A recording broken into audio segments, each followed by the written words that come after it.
Olá, meu amigão, minha amigona do laccursos.com.br, eu sou o Rodrigo Belmonte e a gente vai conversar agora sobre 8.112. Vamos continuar. A lei é gigante, ela é grande, tanto que essa terceira aula sobre a lei 8.112 o Cabeça dividiu. E hoje a gente vai ver a primeira parte para ela não ficar tão grande, tão pesada quanto a última, né? A última foi canseira, foi cascalho, né?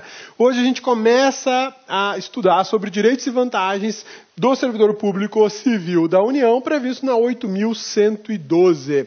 Direitos e vantagens, parte 1. Bora? Olha lá. Vamos falar do que interessa, né? Vencimento, remuneração, faz-me rir, o cascalho, aquele que pinga na sua conta todo mês, né? Olha só, são dois conceitos tirados da lei. Então, fica esperto que isso cai em prova. Esses conceitozinhos caem em prova e eles são facinhos para confundir. Por isso que o Cabeça deu destaque para eles aqui, dizendo o seguinte, olha só, vencimento é a retribuição pecuniária pelo exercício de cargo fixado em lei. Isso está no artigo 40 da 8.112. Vencimento é a retribuição pecuniária, ou seja, o que você recebe em dinheiro, pelo exercício de cargo fixado em lei, ok? Olha o conceito de remuneração. Remuneração é o vencimento. Remuneração é o vencimento. Remuneração é o vencimento. Remuneração é o vencimento. Remuneração é o vencimento. É para não esquecer. Porque se você esquecer do que é vencimento, agora você já sabe que remuneração é o vencimento, né? E na prova o examinador vai querer dizer que remuneração é a retribuição pecuniária pelo exercício. Não é. Remuneração é o vencimento do cargo efetivo, acrescido das vantagens pecuniárias permanentes estabelecidas em lei. Isso aqui vai dar origem aos vencimentos, com S, né? Na remuneração no serviço público, de regra, ela pode ser o vencimento, que é o que chamam de salário base, né? Uma parcela específica. Ou ela pode ser vencimentos. Vencimentos, com S, eu tenho a remuneração básica mais acréscimos dessa prestação pecuniária que a administração te paga. E também ainda tem a possibilidade de subsídio, mas aí é matéria mais constitucional ou quando a gente tem um cargo especificamente que paga em subsídio. Ó, grava essas duas coisas. Vencimento é a retribuição pecuniária pelo exercício do cargo fixado em lei, isso está no artigo 40 da 8.112. A remuneração é o vencimento do cargo mais vantagens pecuniárias permanentes estabelecidas em lei. Isso aqui cai em prova. Guarda isso com cuidado, dá destaque, aquela canetinha amarela, ó, vai comer solta aqui, tá? O vencimento do cargo efetivo acrescido das vantagens de caráter permanente é irredutível, ou seja, a mesma regra do trabalhador de iniciativa privada, da impossibilidade de redução de salário, a gente tem aqui no serviço público. Não rola querer reduzir a remuneração do servidor público. O governo, os governos, as administrações públicas de forma geral, eles têm agido com muita inteligência, né? São muito perspicazes, né? Os caras são sagazes. O que eles fazem? Eles não reduzem a remuneração. Congelam a remuneração. Sabe o que é congelar a remuneração? Sua remuneração fica a mesma por anos e anos e anos e anos e você perde o poder aquisitivo. Vide a situação dos servidores do Judiciário Federal e do MPU. Há 10 anos sem reajuste salarial. Cara, 10 anos sem você ter reajuste na tua remuneração... Filho, não tem bolso que aguenta. Você com certeza perdeu o seu poder aquisitivo e muito, né? Cabeça, mas você falou numa aula que tem um negócio chamado revisão geral anual. Revisão geral anual é o que se chama na iniciativa privada de database. Todo ano tem que dar uma revisadinha naquela remuneração. Servidor público tem exatamente o mesmo direito, está previsto na Constituição da República. Servidor público tem direito na sua remuneração a revisão geral anual. Todo ano dá uma corrigida lá por conta de inflação, reposição, alguma coisa assim. E quando a instituição quer reorganizar a carreira, os servidores pedem a reorganização da carreira, aí você tem um projeto de lei alterando a carreira, a remuneração, atribuição, volume de classes, níveis. Aí é outra história, o que a gente chama de revisão específica. Então o servidor público tem direito à revisão geral, que todo ano deveria acontecer, e não acontece, salvo algumas exceções, e ainda tem direito à revisão específica, beleza?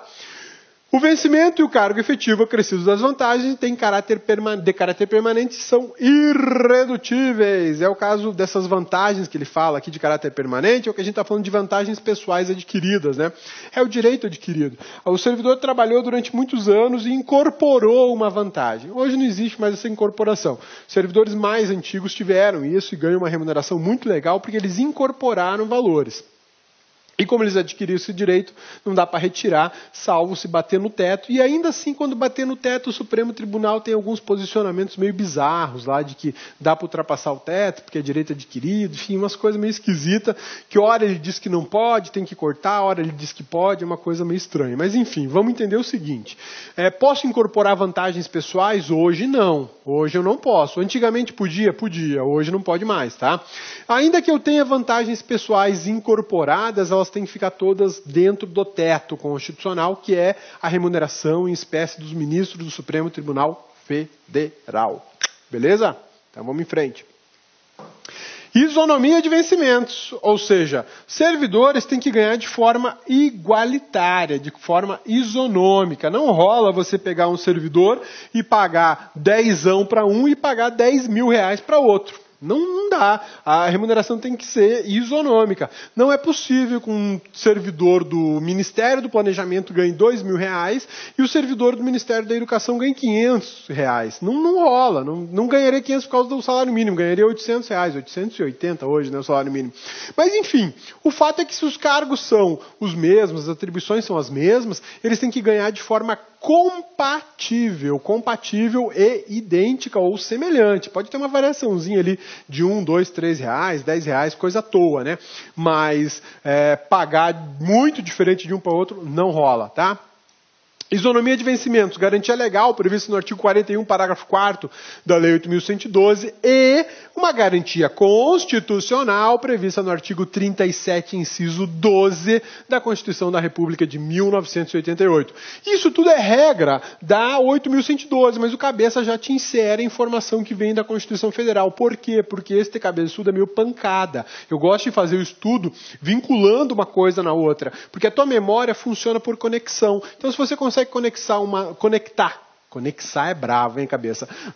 Você consegue conectar uma norma na outra, você acaba fazendo uma interpretação sistemática do sistema. Isso é joia, porque na hora da prova, você fica ligado em tudo, né? Você pensa num monte de coisa. E para as dissertativas, ó, delícia. Você começa a falar no 8.112 e para na Constituição Federal. O examinador até brilha o olho dele quando ele vê isso. Falei, pô, o cara conhece, o cara está navegando no meio da legislação do servidor público, né? E com propriedade. Cargos de atribuições iguais ou assemelhadas do mesmo poder ou entre servidores dos 3 poderes. Tem que receber de forma isonômica. O cara que é analista legislativo do Congresso Nacional recebe a pequena bagatela de 27 mil reais por mês. Se eu tiver um analista legislativo dentro da Presidência da República, ele tem que ganhar os mesmos 27 mil. Se tivesse um analista legislativo dentro do STF, por exemplo, tem que ganhar os mesmos 27 mil. Tá? Isso é isonomia de vencimentos. O que eu não posso fazer, o que é proibido por lei, pela Constituição, é vincular uma remuneração na outra. Porque o cargo de auditor da Receita teve aumento, o cargo de auditor do Tribunal de Contas da União também vai ter aumento. Não, isso eu não posso fazer. Agora, quando eu defino as carreiras e as remunerações, quando eu estou lá no Legislativo, no momento de elaboração da norma, o legislador já sabe, pela orientação dessa lei, que ele não pode fixar remunerações díspares para cargos semelhantes de instituições semelhantes. As remunerações têm que ser compatíveis. Ele não pode dizer, quando eu aumentar o salário de fulano, aumento de Beltrano, por cascata. Nem pensar. O governo federal enlouquece com isso. Eles não suportam isso porque isso gera um aumento remuneratório absurdamente alto, né? Um aumento remuneratório, não, um aumento de despesa orçamentária absurdamente alto, tá? Tem exceção aqui para essa isonomia, tem as vantagens de caráter pessoal, porque aí um servidor tem a vantagem e o outro não tem. Lógico, um entrou quando o Pedro Álvares Cabral chegou no Brasil, ele é servidor até hoje. O cara incorporou até as joias da coroa portuguesa no salário dele. Agora, eu entrei no serviço público em 2016. Não vou ter incorporado nada, já passou o tempo da incorporação. Ele tem as vantagens pessoais e eu não, tá? Nenhum servidor receberá remuneração inferior ao salário mínimo. Bacana, né? Nenhum trabalhador no Brasil, de forma geral, tanto na iniciativa privada como no serviço público, pode receber um salário, uma remuneração, um vencimento, seja lá o que for, o bereré, o faz-me rir, inferior ao salário mínimo, porque isso ofende a dignidade humana. O salário mínimo no Brasil, de certa forma, ele já ofende a dignidade humana só por ele existir no valor que ele está, né? Por favor, o cidadão com R$800, ele não vive no Brasil, ele sobrevive, com certeza. Só de tributos da remuneração dele vai mais da metade, sem ele viver. Claro, sem ele ver, porque ele comprou uma canetinha dessa aqui, ele pagou metade da caneta de tributo. Então, o Brasil é um país muito cruel no que diz respeito à remuneração, tanto na iniciativa privada como no serviço público. O serviço público ainda está um pouco melhor. Mas o fato é que nenhum nem outro, nem iniciativa privada, nem serviço público podem, olha o que eu vou falar, pagar remunerações inferiores a um salário mínimo. Fechou? Gravou? Regra geral. Tem exceção, né? Você já viu aí no material de apoio, porque tem exceção. Exclusive, como diz um conhecido meu, exclusive, tem súmula vinculante do Supremo Tribunal Federal dizendo que pode pagar menos que um salário mínimo. Louco isso, né? Súmula vinculante número 6 do STF, doce de coco para prova, né? Perguntando o seguinte: é possível pagar para algum agente público valor inferior ao salário mínimo? É possível sim. Quais são esses agentes públicos? Aí a gente tem que ter uma certa delicadeza no trato dessa informação. O agente público que pode receber valor inferior ao salário mínimo são os praças militares. Gurizada do serviço militar obrigatório, semi-escravidão, eu sei. Eu não passei por isso porque o cabeça é meio cegueta, né? A hora que o capitão lá viu o fundo de garrafa, ele falou: vaza, guri, vai embora, Mr. Magoo, né? E o cabeça foi para casa feliz da vida. Mas os praças militares podem receber valor inferior ao salário mínimo, súmula vinculante número 6 do Supremo Tribunal Federal. E olha o que ela fala: não viola a Constituição o estabelecimento de remuneração inferior ao salário mínimo para as praças prestadoras de serviço militar inicial. Isso é casca grossa, né? Além de você fazer o serviço lá de milico, obrigatório, você não pode sequer ter o direito de reivindicar pelo menos um salário mínimo. Eles não pagam. Não pagam porque a instituição está quebrada. Esse é o fato, né? A estrutura militar brasileira não tem mais a mesma quantidade de recursos que tinha na década de 70, por exemplo, na década de 60. Era um órgão muito rico. O servidor público militar era objetivo de vida de inúmeras famílias para os seus filhos. E inúmeros filhos queriam ser militares porque a remuneração era muito legal. Aí veio o fim da ditadura que a gente teve no Brasil, que foi um período horrível, e aí as pessoas entenderam que o serviço militar deveria ficar esquecido, jogado de lado. É uma discriminação e é uma discriminação constitucional, infelizmente. Hoje as estruturas militares no Brasil são capengas, isso é fato. O cabeça não está xingando ninguém, não está ofendendo, o cabeça está dando o raio-x. Um coronel do Exército, da Marinha ou da Aeronáutica, final de carreira, depois de 40, 50 anos de trabalho, o cara vai ganhar 10 conto por mês? 11? Por favor. Ele é coronel, ele é como se fosse um ministro do STJ, como se ele fosse um ministro do TCU, como se ele fosse um auditor do Tribunal de Contas em final de carreira. O cara vai ganhar 8 conto, o ministro ganha 33. Isso é um desvalor a uma classe de empregados públicos, ou melhor, de agentes públicos, de trabalhadores públicos. Isso é um desvalor a essa classe de trabalhadores públicos. E a Constituição e o próprio Supremo falaram assim: vamos desvalorizar sim, porque eles fizeram muita besteira no passado. Então, gurizada, vocês vão receber menos que salário mínimo, tá? Por que isso existe? Por que isso existe? Por que pode pagar menos que um salário mínimo? Olha só, sujeito a regime jurídico diverso, e isso é admitido pela Constituição Federal. A estrutura militar no Brasil é um regime democrático diferenciado do nosso. Existe uma democracia deles, né, da milicada lá, e existe a democracia para os civis prevista na Constituição da República. Isso é possível? 2 tipos de democracia? Não é 2 tipos, é a forma de limitações do direito de exercer essa democracia. Né? Se você quiser contrariar o seu chefe no trabalho, no serviço público, você pode simplesmente argumentar, contrariar e ainda dizer não vou cumprir. Não vou cumprir. O que você quer fazer não é correto, não estou de acordo, o meu convencimento pessoal diz que tem de ser de outra maneira. Isso é serviço público civil e talvez iniciativa privada se você for um cara muito bom. Agora, para milicada, filho, você vai dizer não vou cumprir, você está preso. Acabou. Não tem gregre para dizer Gregório, como diz minha mãe, né? Você contrariou o seu superior hierárquico na estrutura militar, você está preso. Não interessa se a estrutura militar é estadual ou é da União. Você vai preso, porque o regime jurídico deles é diferente do nosso, é baseado em hierarquia e disciplina.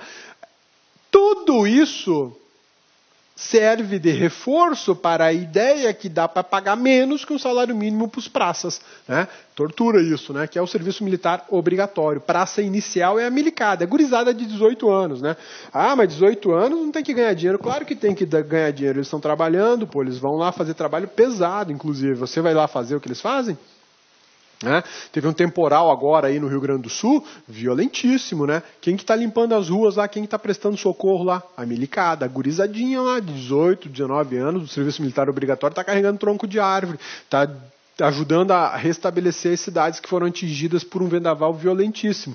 Vão receber menos de um salário mínimo. Isso é o quê? Desvalor a direitos sociais do trabalho, desvalor à dignidade humana e à força do trabalho desse pessoal. Fica esperto. Todos os servidores estão sujeitos ao teto remuneratório previsto na Constituição de 1988, artigo 42 da 8.112 e o 3711 da Constituição Federal. Aí, ó, nosso colega, amigo Miguel já está dando vazare para o carnaval, e o cabeça vai, ó, continuar firme e forte. Abraço, Miguel. Olha só, o teto remuneratório diz o seguinte: ninguém pode ganhar mais que o ministro do STF. Ponto final. Acabou, conversa. Parou aí, tá? Tem exceção. Tem exceção, claro que tem exceção, né? Olha só. Vantagens previstas no artigo 61. Quem que pode ganhar mais que o teto? Basta ver essas vantagens aqui, ó. Gratificação natalina. Como assim, cabeça? Assim, ó, deixa eu te contar. O cabeça trabalha no Ministério Público Federal. O chefão do Ministério Público Federal é o Procurador-Geral da República, que ele já ganha o teto constitucional, ele ganha R$33 mil por mês. No Natal, ele vai ganhar R$66 mil por mês, ou seja, patrolou o teto no dobro. Aí a Constituição autoriza, porque a gratificação natalina está prevista, então ela tem que ser paga. Aí ela está sujeita ao teto. O que a Constituição não aceita é que uma lei qualquer doida aí, sem respaldo constitucional, agregue novas remunerações. Esse lance do teto está tão complicado que eu falo que o Brasil está passando pela síndrome da interpretação constitucional oportunista. Porque cada dia que passa, os caras criam um penduricalho, quando deveria ser subsídio. O que é subsídio? Parcela única de remuneração. O que é parcela única de remuneração? Eu não tenho agregados, eu não tenho valores a mais, eu não tenho auxílio moradia, eu não tenho auxílio alimentação, eu não tenho auxílio combustível. Não tem penduricalho, não tem brinco. É aquela parcela e ponto final. Mas criou-se, pela síndrome da interpretação oportunista da Constituição da República, penduricalhos. Cada um que lê a Constituição entende que tem o direito de ter algo a mais, porque aquilo é constitucional, baseado numa outra norma, no direito intergaláctico que o Darth Vader apresentou segundo o Despertar da Força. Pô, isso é sacanagem. Aí quem que fica no teto? Quem não pode brigar politicamente. De regra, servidores públicos. Aí 8.112 diz o seguinte: tem exceções para o teto. Adicional do exercício de atividade insalubre. Se você trabalhar numa atividade insalubre e ainda assim você já ganha quase no teto e o adicional fizer ultrapassar o teto, você pode receber. Adicional pela prestação de serviço extraordinário, isso é hora extra. Adicional noturno, adicional de férias, 1/3. Já pensou o PGR? O ministro-presidente do STF, dezembro, ele ganha 33 do salário normal, mais 33 do 13º, e aí ele pede férias. Ele vai ganhar 1/3 de 33, nós estamos falando de mais 11. Ou o cara tira numa bolada só 70 mil reais.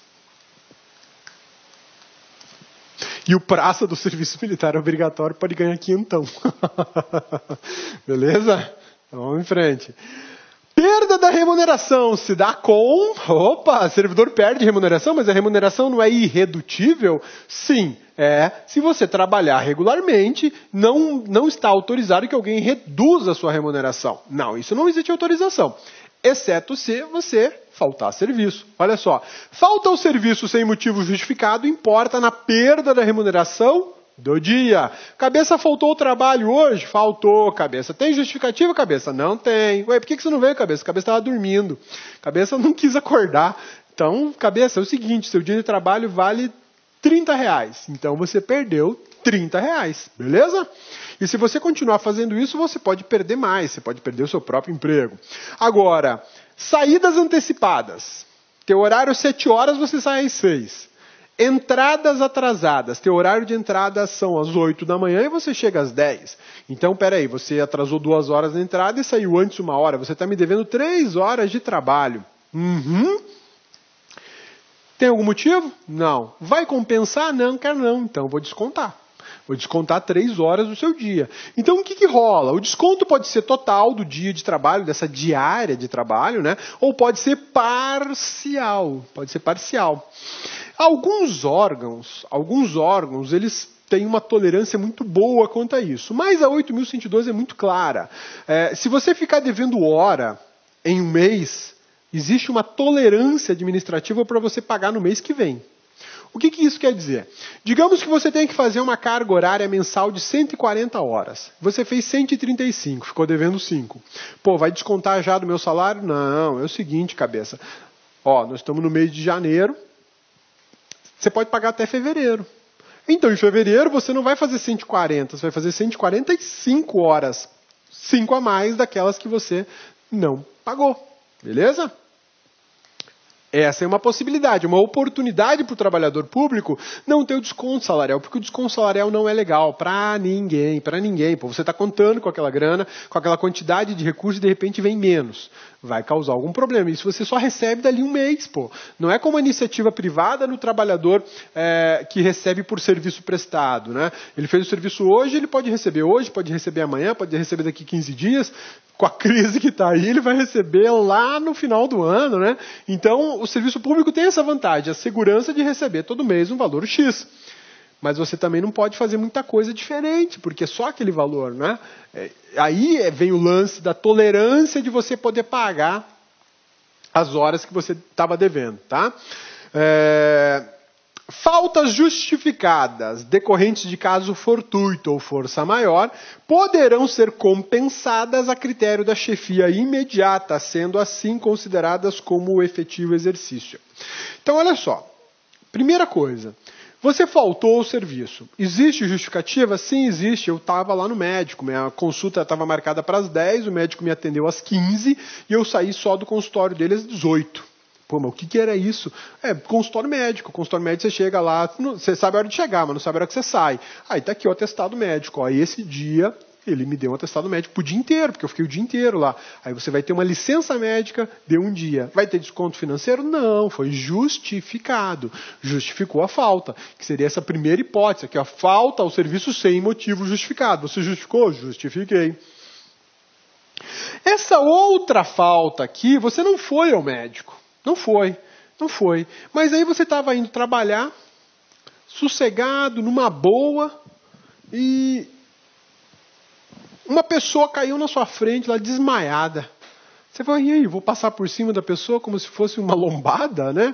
Não, eu vou ajudar, vou ver o que é. E é uma senhora, uma idosa, você vai e socorre ela, e aí chama o SAMU, e o SAMU fala, filho, você socorreu primeiro, não foi? Fui, então vem junto, você vai acompanhá-la para o hospital. E aí, pô, eu tenho que trabalhar. Já era, você vai acompanhar a dona que caiu no chão aí. Bora. Aí já chega a polícia, quer saber o que aconteceu. Eu falei, tava andando, eu tava caído, eu ajudei. Não, então você vai pra delegacia esclarecer isso também. Pronto, seu dia, você foi. Caso foi turto ou força maior, né? Você foi obrigado a seguir tanto o corpo de bombeiros, que prestou socorro, como o SAMU, como a polícia. Não tem, aí você vai lá e avisa seu chefe. Aí seu chefe, se ele for gente fina e tal, fala, não, boa ação como essa não encontra em qualquer lugar, tá abonada a sua falta, ou compensa mais tarde, tá? Na verdade, aqui é possibilidade de compensar, não é nem possibilidade de abonar, tá? Sendo assim consideradas como de efetivo exercício. Caso fortuito, né, aconteceu alguma coisa que você não esperava, algo que não estava previsto na sua vida, né? A caixa d'água do prédio que você mora ruiu e alagou todo mundo. Não vou trabalhar, vou ter que desalagar meu apartamento, né? Descontos na remuneração. Olha só. A remuneração de todo trabalhador, ela é intangível. O que é isso? Princípio da intangibilidade remuneratória. Não tem como eu atingir a remuneração do cabra se ele não quiser, né? Tem exceção para isso? Tem. Alimentos devidos para filhos ou pais. Aí, vai lá e captura o dinheiro. Agora, fora isso, já é mais complicado. Isso está na iniciativa privada, que não dá para pegar o salário do servidor, do trabalhador. No serviço público é a mesma coisa. A remuneração do servidor é intangível. Ela não pode ser tocada por credores do servidor, por exemplo, a não ser que ele autorize. Tá? Ou ordem judicial. Ou imposição legal. O princípio da intangibilidade da remuneração sofre exceções. 3. Imposição legal, ordem judicial ou autorização do próprio servidor. Autorizo um desconto do sindicato todo mês na minha folha de pagamento. Autorizo o desconto da parcela do empréstimo consignado que eu fiz lá todo mês na minha remuneração. Isso se chama desconto autorizado por lei. Quando você tem uma situação de ordem judicial, você de repente fez uma besteira na administração, tem que pagar a administração e com uma ordem judicial o juiz determina, olha, pague em 10 vezes de R$1.000 o prejuízo que você deu para a administração. Aí vai ser descontado. Agora, quando a gente fala em consignação, as consignações elas são muito delicadas, porque a consignação ela está, na verdade, tutelando interesses do banco, que é o cara que emprestou dinheiro, né? E o sistema financeiro no Brasil ele é violento, ele é cruel, ele não brinca em serviço. Tanto não brinca que está autorizado a garfar da sua remuneração até 35% dela. E detalhe, tem previsão até para cartão de crédito. Se você está devendo muito cartão de crédito e não consegue pagar, a administradora de cartão de crédito pode garfar até 5% da sua remuneração. Terrível isso, né? Eu acho. Porque aqui não está se tutelando o interesse do servidor. Aqui está tutelando interesses do sistema financeiro, né? Reposição e indenizações ao erário podem ser parceladas. Olha que bacana. A parcela não pode ser inferior a 10% da remuneração do servidor. Então, para e pensa. Você causou um prejuízo para a administração. Você ganha R$5.000 por mês, tá bom? R$5.000 por mês. Aí, o que rola? O prejuízo que você causou para a administração é de R$50.000 por mês. Você destruiu um carro da administração. Tá bom, eu vou pagar, né? Tem que pagar, então tá. Quanto que vai descontar do cara? No mínimo 10%. No mínimo 10%. Então, se você ganha 5.000 por mês, 10% de 5.000, quinhentão. Todo mês, quinhentão no seu lombo lá para pagar esse carro que só vale 50.000, né? Bacana isso.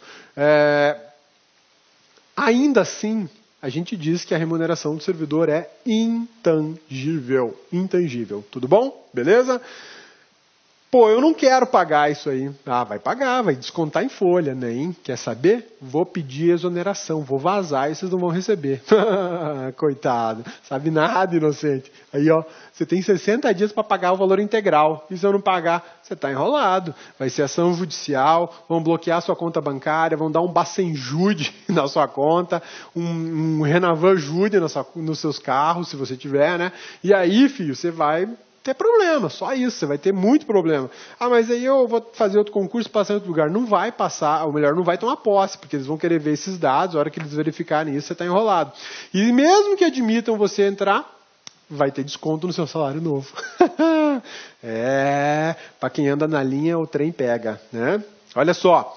Vantagens para os servidores públicos previstos na Lei 8.112. São benefícios pagos além do vencimento. O que é o vencimento mesmo do início da nossa aula de hoje? Vencimento é a retribuição pecuniária pelo exercício do cargo. E a remuneração? É o vencimento acrescido de vantagens. Remuneração e vencimento, remuneração e vencimento. E vencimento? Vencimento é prestação pecuniária, retribuição pela atividade que você desempenha em qualquer cargo público, administração direta ou indireta, federal, estadual, municipal ou distrital. Beleza? Fica de olho nisso, fica esperto. São benefícios pagos além do vencimento. Indenizações, gratificações e adicionais. O que são indenizações? Olha só. Elas não se incorporam ao vencimento ou ao provimento do servidor. Elas são as ajudas de custo, diárias, transporte, ajuda por transporte ou indenização de transporte ou auxílio. Né? Olha que bacana. O Ministério Público que o Cabeça trabalha fica em Anápolis, uma cidade a 50 quilômetros, mais ou menos 50 quilômetros de Goiânia. Aí digamos que eu tenha, por uma razão qualquer, ir a trabalho até Goiânia. E não tem veículo na PRM, na Procuradoria da República no município, em Anápolis, não tem veículo oficial. Aí o Cabeça fala, não, beleza, vou com o meu carro. Ah, você vai com o seu carro? Vou. Então tá bom, vamos preencher um formuláriozinho que você vai receber uma indenização de transporte. O que é isso, indenização de transporte? Você vai usar o seu veículo para fazer um deslocamento oficial? Vou. Então você vai receber um valor por quilômetro que você rodar com o seu veículo. Muitas empresas privadas fazem a mesmíssima coisa, tá? E ajuda de custo? Vamos descobrir o que é ajuda de custo? Olha lá. Indenização para compensar as despesas de instalação do servidor que, no interesse da administração pública, passa a ter exercício em nova sede. O cidadão está em Brasília e aí ele foi removido no interesse da administração pública para trabalhar no Rio de Janeiro. Tudo bem, vá embora, vá com Deus, né? Ocorre que a mudança de Brasília para o Rio custa uma nota. Quem que vai pagar essa conta? E as despesas que eu vou ter para tudo isso? Como é que faz? Olha só. Mudança de domicílio em caráter permanente. Você vai ter uma ajuda de custo para realizar essa mudança. Por quê? Porque é a administração que está mudando você de lugar. Não foi você que pediu para ir para o Rio de Janeiro, viver naquela cidade maravilhosa. É a administração que quer te mandar para lá para você trabalhar lá. Então, nessas circunstâncias, a administração vai te dar uma ajuda de custo para compensar as despesas da sua instalação, né? Só que tem o seguinte... Quando é que esse pagamento, essa ajuda de custo, essa indenização, se é indenização não cabe nenhum tipo de tributo, não incide imposto de renda, tá? Nem contribuição previdenciária, é dinheiro líquido na conta. Quando você tem uma ajuda de custo, quando é que é proibido esse pagamento dessa ajuda de custo? Olha só, quando você pede para ser removido e fica a critério da administração. A remoção a pedido independente do interesse da administração, aquela situação que a gente viu na aula passada, da remoção, né? Remoção a pedido, eu quero ir morar no Rio de Janeiro. Ou daí fica a critério da administração, tá bom, eu vou autorizar, ou ela diz, não vou autorizar. A segunda opção, eu quero ir morar na cidade do Rio de Janeiro porque eu quero acompanhar a minha esposa que foi removida no interesse da administração que ela trabalha. Aí a administração também não vai pagar, porque não foi a administração que você trabalha que está te pedindo para ir para lá, você está acompanhando sua esposa, né? Essas são as possibilidades aqui de não pagar ajuda de custo. Processo seletivo promovido, ou seja, concurso de remoção. O Cabeça participou de um concurso de remoção para vir para Goiás. Não dá para o Cabeça fazer um requerimentozinho dizendo assim, paga a minha ajuda de custo para eu mudar? O Cabeça teve que desembolsar dinheiro de mudança, de transporte de veículo, família, cachorro, gato, papagaio, para poder se instalar em Anápolis. Se fosse no interesse da administração, aí eu teria uma ajuda de custo, né? Servidor afastado em razão de mandato eletivo não tem ajuda de custo. Duplo pagamento. Olha que beleza o duplo pagamento. Você, meu amigão, e a bonitona, os dois vão ser removidos no interesse das respectivas administrações para as quais trabalham. Maravilha! Vamos receber 2 ajudas de custo? Uma só, pô. Porque um dos órgãos vai dizer, ó, eu pago a conta de todo mundo aí. Não precisam 2 pagar. Eu pago. Aí há uma proibição decorrente de lei de que o duplo pagamento é proibido. E é uma situação razoável, né? Por favor. Né? Exceto se forem administrações diversas. Um é do Distrito Federal e o outro é do município. Um é da União e o outro é do Estado. Aí dá para rolar. Olá, meus amigos, minhas amigas. E aí, gostou da aula do professor? Professor top de linha. Eu, professor Luiz Antônio de Carvalho, estou aqui para fazer um convite muito especial. Convido vocês a conhecer a nossa metodologia, conhecer o nosso curso super completo e atualizado, com os melhores professores do mercado aqui do Lá Concurso, o curso para o Tribunal Regional Eleitoral do Rio de Janeiro. Aqui nós temos aqui o melhor custo-benefício. Nesse curso nosso custa apenas 10 parcelinhas aí de R$20. Você vai ter direito aí a assistir o restante dessa videoaula e muito mais. Esse curso nós temos hoje já disponível aí em torno de 270 videoaulas com esse padrão de qualidade que vocês acabaram de assistir. Tá certo, meus amigos? Já esquecendo. Você quer esse material de apoio do professor? Então você pode fazer o download gratuitamente. Clique no link aqui embaixo. Clique lá, faz um cadastrozinho. Você vai poder baixar esse material de apoio de forma gratuita aqui do Lá Concurso. Tá certo, meus amigos? Então espero vocês aqui do Lá. Forte abraço, fique com Deus. Tchau, tchau. Clique lá.